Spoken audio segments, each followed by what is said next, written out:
All right, good evening, guys. Tonight's podcast from myself, Emma Wells, and Sean S.B. Parker, and we are very honoured and privileged this evening to be speaking with Lady Val Corbett, who was the founder of the Corbett Network. I'm incredibly honoured to be in your presence, and I'm going to hand over to you to introduce yourself a little bit and explain what your network actually does. Right. Well, the network came into being because my husband died in 2012, and I was looking at the Ryder Cup, the golf tournament. I was quite desperate, as you can imagine, looking at golf. Anyway, I was, and the winning European captain looked in the sky, and he dedicated the win to his friend Sevi Ballesteros, who had recently died. And then he said a sentence that said, "All men die, but some men live on." And that was a eureka moment for me. I decided that I had to make Robin's legacy in prison reform live on. So I established with the Prison Reform Trust, with whom he'd worked quite closely, the Robin Corbett Award. And that is presented at the House of Lords. And we split £10,000 between three prison reform sector people who do the most to help and support people from prison. And then I kept on meeting people in the sector. They were working in their own little pond. And I thought, well, wouldn't it be a good idea to work in a sea so we could crusade and actually get heard instead of, being in your own pond?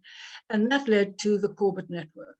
And the network now has got over 100 members, major charities, social enterprises, and CICs.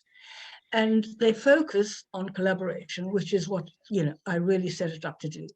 But they also focus on three things: getting jobs for people from prison, mentoring, coaching, training, and supporting. One of our members, Maggie Walsh, who's the chief executive of a charity called A Fairer Chance, says that when people are released from prison, they need three things. They need something to do, somewhere to live, and someone who gives a damn. And frankly, the third one is the most important. So we are very privileged. We're the only, we're the only network in the country who specialize in getting people from prison, in the prison sector to help people from prison. And we hate calling them ex-offenders or prison leavers, because the word offender and prison are terrible labels. So we call them returning citizens, because you could be returning from anywhere. And I think it gives them a better chance at making a go at reintegrating back into society. I haven't read that. That's very interesting. Thank you.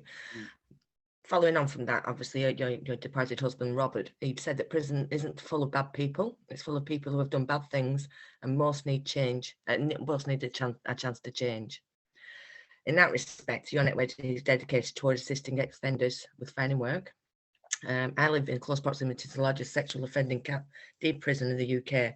You have a number of initiatives keeping them busy. They grow local produce. It's fantastic to actually see and live in the vicinity of this. It's brilliant to see it going on. So they manufacture a lot of wooden furniture. And my question for this is, in your experience, in the years that you've been obviously able to integrate, how much support do prisons actually give to the inmates in regards to finding work in these particular fields post-release?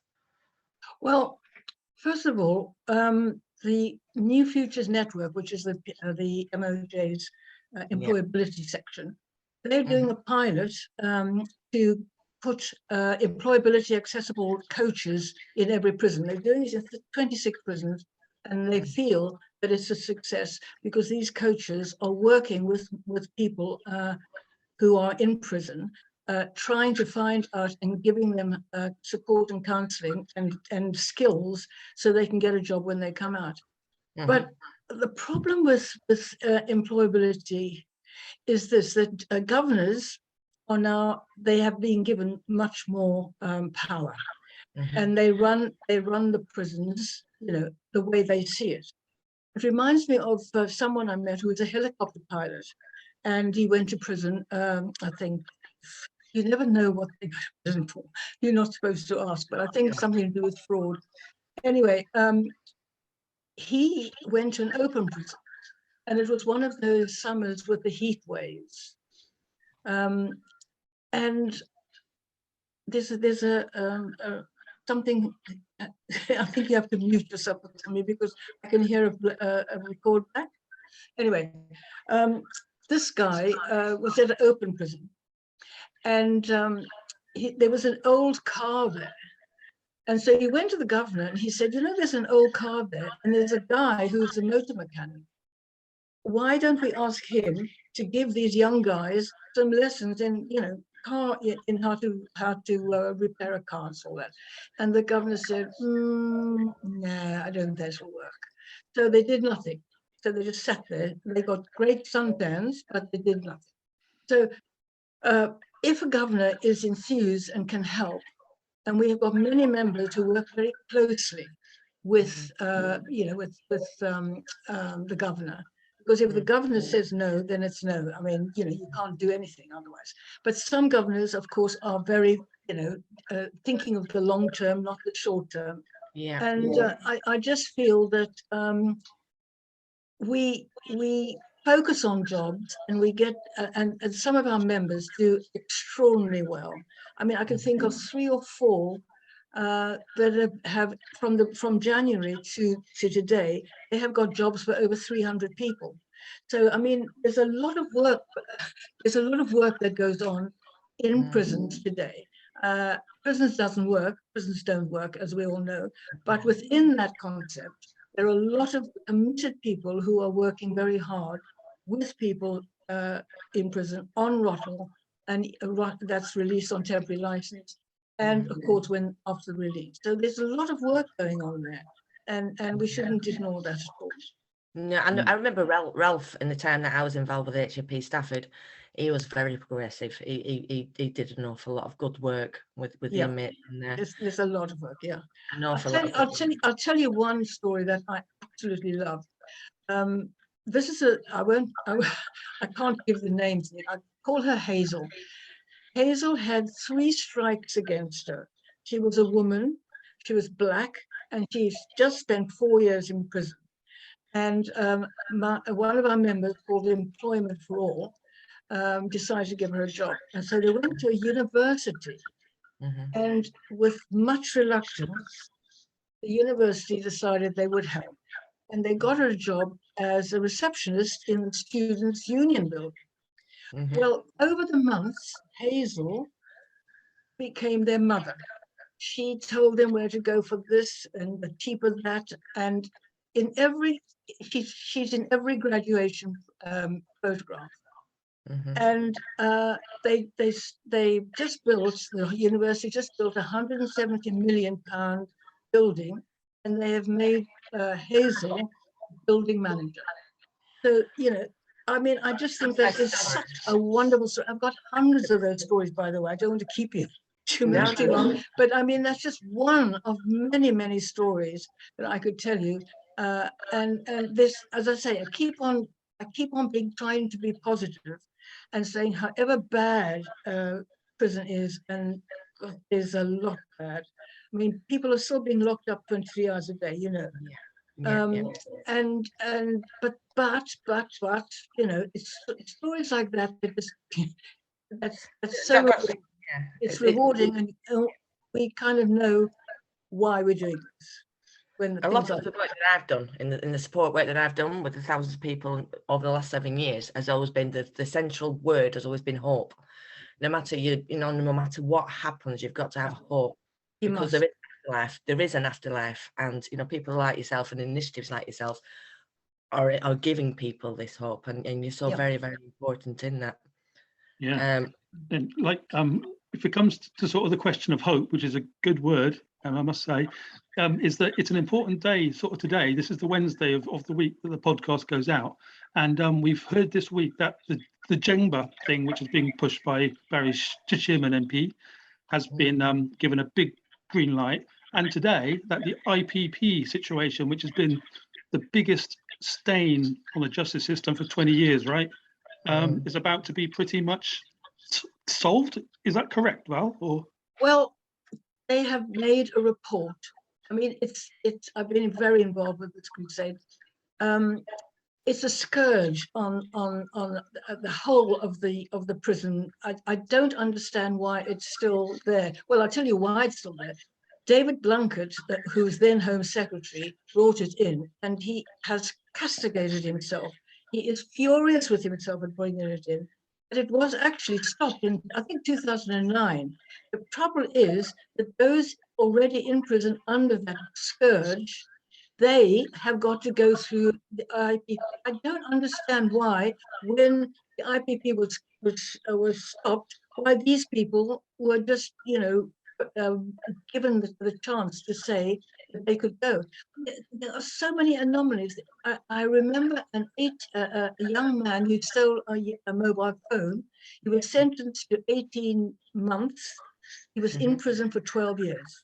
Yeah. And now there are people who need to be protected from the public, like that taxi driver, who raped all those women. I mean, I understand that there is a danger from some of them, but it's a very small percentage. And IPP has got to stop, and I wanted to stop today. Very nice that Barry Sherman has brought the IPP to the notice of the House, and that they get a new report, and they're very against it. But how long is it going to be? I have no idea. I hope the writing is now on the wall. Because there have been so many suicides, the mental health people. I can't even go. I can't tell you all the stories. They are too horrible. I even asked. Sorry. If I can just be the devil's advocate for a second, being the journalist that I used to be. Is that the public will say to you, well, you're going to let them out and they're going to kill someone, they're going to do something else again, and we'll have let them. What's your response to that? Well, the response is that people who go to prison are not subhuman. And I would have thought that if they were, they are very damaged. They are very damaged with the IPP. So when they do go out, they are damaged. Their mental health is on the floor. They are depressed. They need support and help. Now, probation, as you know, has been changed many times. They've just got a new, Joe Farrer, the head of probation, has gone on to another job. And so we've got Amy, can't remember her surname, who's taken over, who's going to come and talk to my network. We have these Zooms. And she's going to come to our network. Sean, you should make a note of the date. We haven't sorted a date yet, but it'll be in November. Anyway, the thing is that we need to be always vigilant. I've had, I told you we have these Zooms. I've had 3 chief inspectors of prisons talking to my network. First of all was Lord Ramsbottom, then Peter Clark, and now the current one, Charlie Taylor.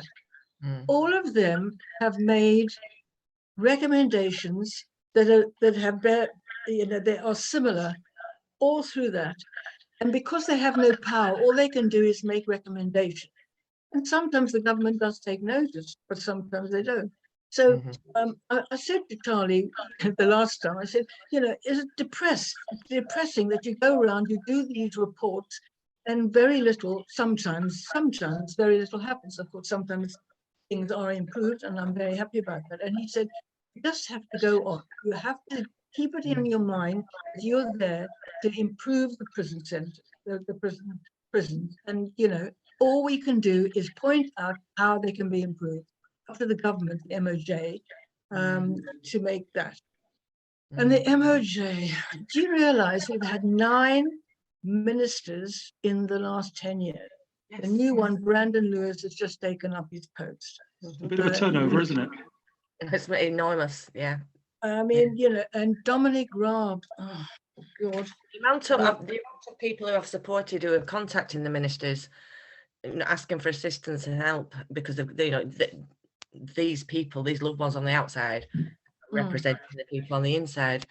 And that has been a massive bone of contention, is that, you know, you're sending it to so many different people that the youth fall flat on the floor. It's incredibly cruel. It's incredibly cruel, really. It is. And the whole department has changed. Whole department has changed. So the problem is that Rob, for instance, had decided, Dominic Rob had decided that he would be the one to say to the parole board, no, you can't let that one go, which is political interference, which has never happened before. So will this new man go ahead with that? We just don't know. I mean, he doesn't know. He's coming to this as well, he hasn't had any experience running the MOD. So it's going to take a bit of time to get his feet on the table. I mean, we've had some terrible ministers of justice. I mean, you know, the worst one was Chris Grayling, who was his first week said, I'm banning all books from prison. It's done what? Where's that Yes, from? he did. I don't know. He didn't get away with it, but he did do it. So, I mean, you know, they all go through.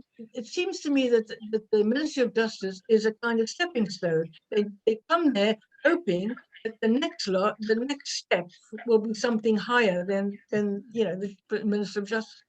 So that's one of the problems as well. Yeah. Crazy. And it's the problem, isn't it, that I don't know if you agree, but these sort of ministers, these sort of secretaries, are so under control of the media. And I don't want to be some conspiracy theorist type bod, but they are so terrified of the media that they won't actually act in the way of the prisoner or their families or common sense, just because of the headlines that they're going to get. And that can be out of the Guardian or the Mail or anything. So it's not really about the specific paper anymore, because they all pretty much say the same things from different angles. But they're just terrified of the papers. Yeah, I know. As far as I can tell. We've tried very hard to get items in the paper which change perceptions. I mean, the problem is that we have a terrible skill shortage at the moment. There are lots of jobs, but the skill, you know, we need skilled people. Unfortunately, in prisons, there are many skilled people. And I'm not talking about just people in construction, although, of course, that's important as well. Of course. But you know, we've got IT people there, we've got accountants, we've got the skills in prison are amazing. Now, there's one of my members called Recycling Lives in Preston. What they do is just amazing. First of all, they meet people at the gate. They take them to a block of flats that they have built, and they give them, you know, a flat, which is all beautifully done. And then they take them and they give them a job. But they also have people working inside prisons. What they do is they take televisions and things like that, and get them, you know, make them into scrap so they can be recycled and so on. But what they do is they pay them a really good wage, but they only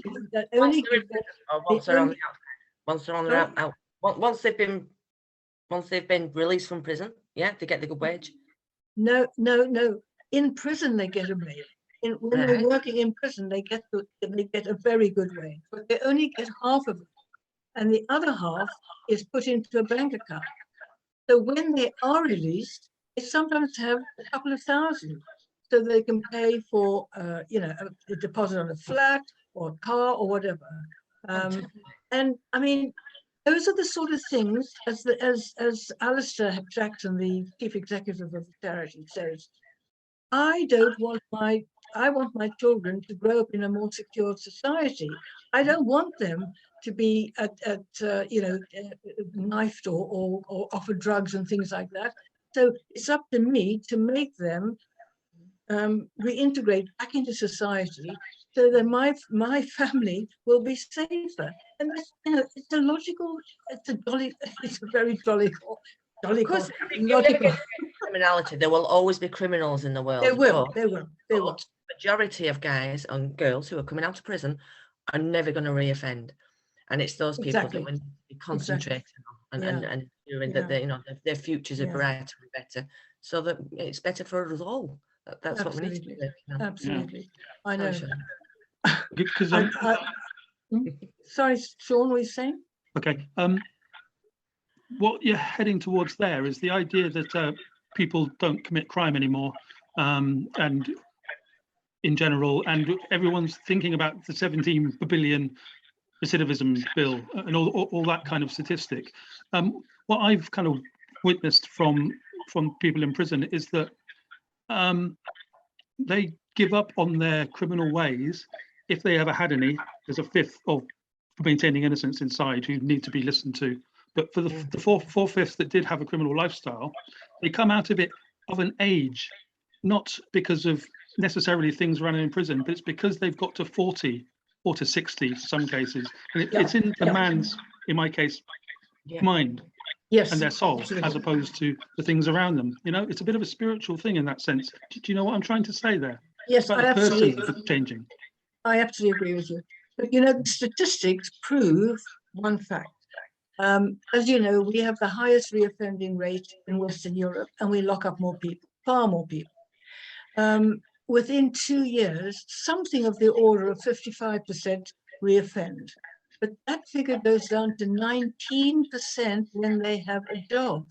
Now, to me, if you have somebody coming out of prison and they've got a supportive family and they get a job, it is almost certain, not always, not completely, but almost certain that they won't, whatever their age, they won't go back to prison because prison's horrible.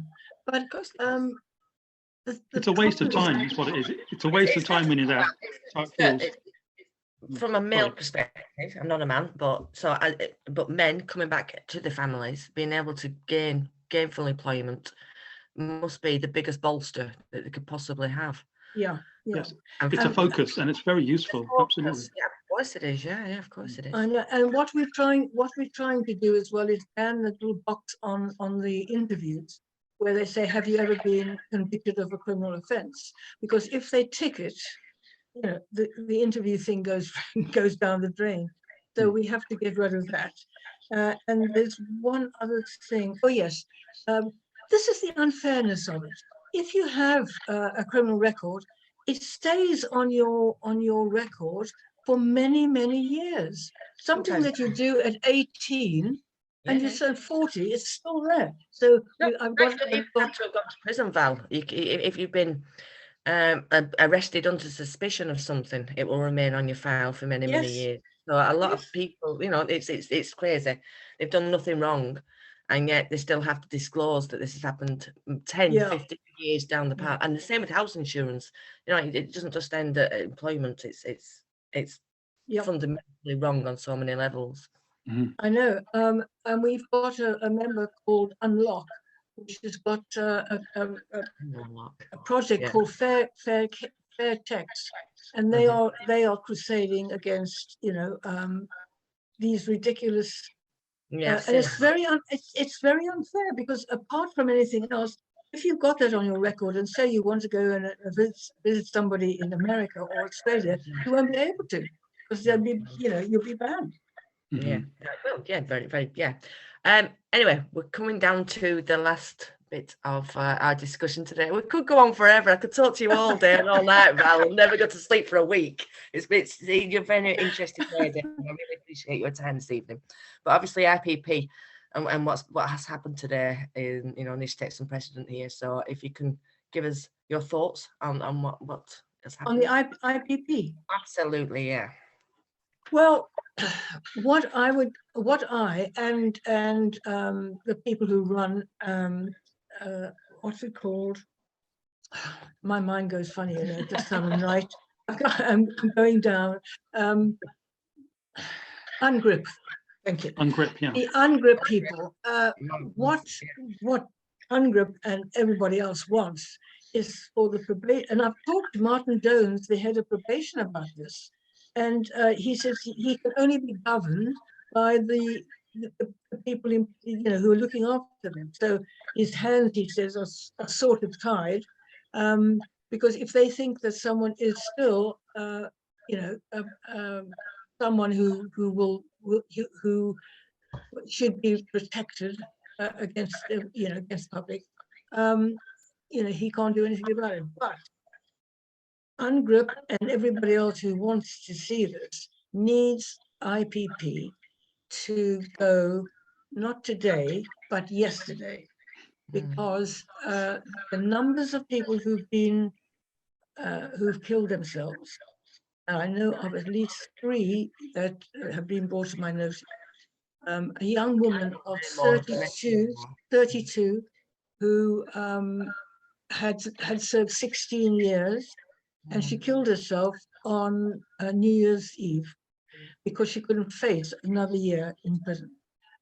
So the mental health problems again, and that's another thing. I think that we should have specialist units in prisons, one for addictions, one for mental health, one for trauma, because then you wouldn't have to spend £4 billion on new prisons when some countries like Holland are closing their prisons. Yeah. So, I'm so glad you brought that up. I'm so glad that you brought that up, because in the very recent past, there's been, me and Sean were discussing it, and it was an initiative where they were going to teach prison officers how to banter better with the inmates. So all this money's being splurged on ridiculousness. That is a ridiculous notion. Banter. Are they prison officers? They're there to protect and keep the prisons running. But that's where the money's being blasted, and it's just wrong. And in new prisons, as you just said, the amount of money that's being blasted against that is wrong. We should be making sure that these guys are rehabilitated properly, and that they are given focus in the future, and that they get something to get out for. You say that you shouldn't make friends with the prison officers. Oh no, I didn't say that. I didn't say that. Oh, sorry. What? I said it was about banter. Well, clarify yourself there, Emma. It was about banter and teaching prison officers how to banter proactively. Well, in Norway, prison officers are actually one of the guys. I get that. Yeah. Norway is up there. I know it is. The problem is that Norway is a tiny country with with about 6 million people. So they can do things that we can't do with 300 million or whatever. But why not, Val? Well, why not? I don't know why not. Well, listen, I think that prison. I think that the MOJ needs to start from scratch. Yes. The trouble is that most people in prison are people who come from care backgrounds. They've been trying to commit suicide. They've got low self-esteem. These are all the things that make them go into so invest the money helping them instead of crazy initiatives, craziness that it's in my opinion. As Lord John Bird, who's also been on one of our Zooms, he said, why don't we have preventative measures to stop them at the top of the cliff instead of waiting at the bottom when they really have done the crime, and we can't do very much for them because they're then in the system. Exactly. So really, I love the idea of preventative measures, but that takes time. It takes time, and also I remember once when I was chair of Women's Aid in this area, we had a course for men who were physically violent, and it was a 32-week course, and the local council paid for it, and I said we can go on, and they said no, we have to stop, and I said why, and he said it isn't value for money because we cannot quantify any results. And the same thing is in the prison system, that they can't quantify the money for these specialist units, because it does take a long time, and you cannot always see that it's been a success. You have to give it time to see that success. Oh, it's not, isn't it? So, and Yeah. like you said, you could be Exactly. doing 25 years, and they want immediate reaction, immediate response, and immediate. Yeah, exactly. Well, Everything here and now. I'm sorry. I'm very sorry the time is gone. I've enjoyed it. All right. Have you enjoyed it? I'm so pleased about that. I have. Well, it's good to talk to people who are A, interested in the subject, B, have got experience of it, and C, know that, what we're trying to do together, all three of us, is to make things better. And, Absolutely. it's not to love. That's right. It's a big old audience out there. As we come to our last kind of couple of minutes on this, just going to be the devil's advocate again and say, you guys and me, but you guys are just living cloud cuckoo land, as they say, and you're just going to let out all the prisoners, and they're going to go back to their old ways, and you're barking up the wrong tree. Something. Right. Okay, let me tell you about one of my members called RMF Group in Birmingham. They have got 75% of their workforce are people from prison, either on Rottle or released. And they say that he said to me once, I go to bed on a Saturday, they're doing HR2.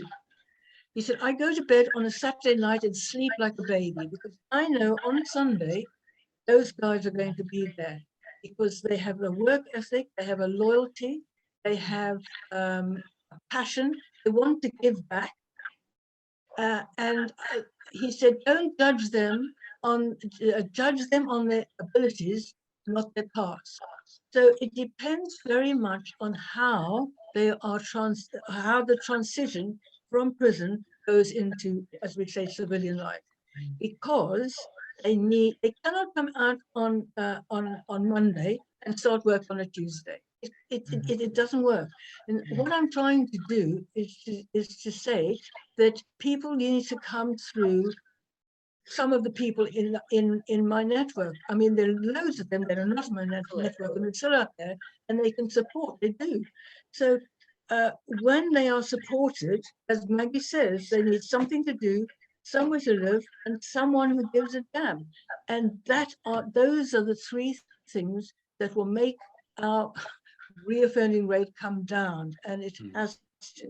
It really has to. This is very key for me, is that an awful lot of inmates, wives, partners and whatever have used the phrase that they can lock the locks, but they can't stop the clocks. Don't know if you've heard of that yourself, Sean. It's key. It's absolutely important. Them locks are going to open one day, and these people need to have something to go out into society with. They need to have the hope that I discussed earlier, and they need to have futures that are being carved for them. And that's my absolute ambition. That's what I want. Well, 70,000 people are released every year, and a very small number get the right support. Just before we go, I can tell you that there's a women's prison in this country, and when they release women, they are released with a sleeping bag and a small tent. I know. My friend was. I have a friend who was. I have a personal friend who was. Yeah. Thank you so much, Lady Val. It's been fascinating and interesting. It's about to go on us. So see you online, and thank you very, very much.